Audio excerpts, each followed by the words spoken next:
नमस्कार दोस्तों, हमारे YouTube चैनल पर एक बार फिर आपका स्वागत है। आज मैं आपके लिए मध्य प्रदेश भर्ती परीक्षाओं संबंधी एक और बड़ी अपडेट लेकर आया हूं। जैसा कि आप यहां पर देख रहे हैं, परीक्षाओं में 5% अतिरिक्त अंक मिलेंगे। तो MPPAB की जितनी भी परीक्षाएं होती हैं उन सब में 5% अतिरिक्त अंक देने के लिए कैबिनेट के द्वारा प्रस्ताव पारित किया गया था और इसके संबंध में आदेश भी जारी हुआ था। तो एक बड़ी अपडेट यहाँ पर निकलकर सामने आ रही है। अगर आप यहाँ देखें, प्राप्तांक पर 5% अतिरिक्त अंक मिलेंगे। तो जैसे आपका 100 नंबर का पेपर है, 100 में से आपके जितने भी अंक प्राप्त होंगे आपको उसका 5% आपको अलग से दिया जाएगा। अब ये किसे मिलेगा, इन सब पर हम बात करेंगे। आगे आप देखें, मध्य प्रदेश कर्मचारी चयन बोर्ड द्वारा आयोजित परीक्षा में 5% बोनस अंक दिए जाने के संबंध में शनिवार को सामान्य प्रशासन विभाग ने स्पष्टीकरण जारी किया है। यानी कि कल इस पर स्पष्टीकरण जारी किया गया है। इसके तहत प्राप्त प्राप्तांक में 5% अतिरिक्त अंक प्रदान किए जाएंगे। इस संबंध में शासन के ध्यान में यह बिंदु लाया गया है कि अतिरिक्त 5% अंक परीक्षा में पूर्णांक के आधार पर दिए जाएं अथवा अभ्यर्थी द्वारा परीक्षा में प्राप्त अंकों के आधार पर दिए जाना है। इसके लिए यह स्पष्ट किया गया है कि 5% अंक अभ्यर्थी द्वारा प्राप्तांक के 5% अंक के रूप में प्रदान किए जाएंगे। तो यहाँ पर दो कंडीशन थी कि या तो जितने अंकों की परीक्षा है उसका 5% दिया जाए या फिर जितने अभ्यर्थी अंक लेकर आता है उसका 5% दिया जाए। तो यहाँ पर स्पष्ट किया गया है कि जितने अंक अभ्यर्थी प्राप्त करेगा उसका 5% यहाँ पर बोनस दिया जाएगा और इसके संबंध में आदेश जारी किया गया था। अब ये लाभ किसे मिलेगा, कौन सी वो कैटेगरी है जिनको 5% अलग से लाभ दिया जाएगा।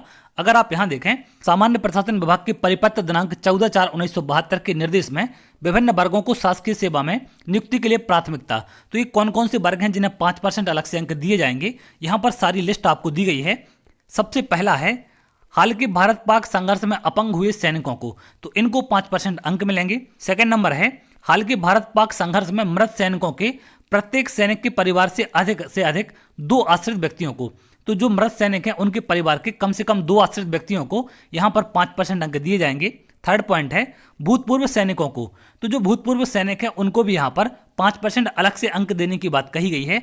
अगला पॉइंट है निर्वाचन के अतिशेष कर्मचारी, इनको भी मिलेंगे। अगला पॉइंट है अतिशेष कर्मचारियों को।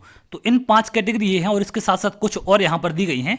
अगर आप आगे देखें, अगला पॉइंट है जनगणना 1981 के अतिशेष कर्मचारी हैं, तो इनको भी 5% मिलेंगे। अगला है कार्यभारत एवं आकस्मिकता निधि से वेतन पाने वाले कर्मचारियों को मिलेगा। अगला है राष्ट्रीय छात्र सेना NCC के उम्मीदवारों को जिनके पास C एवं D प्रमाण पत्र हो, तो C D प्रमाण पत्र जिनके पास होगा उनको 5% अलग से अंक दिए जाएंगे।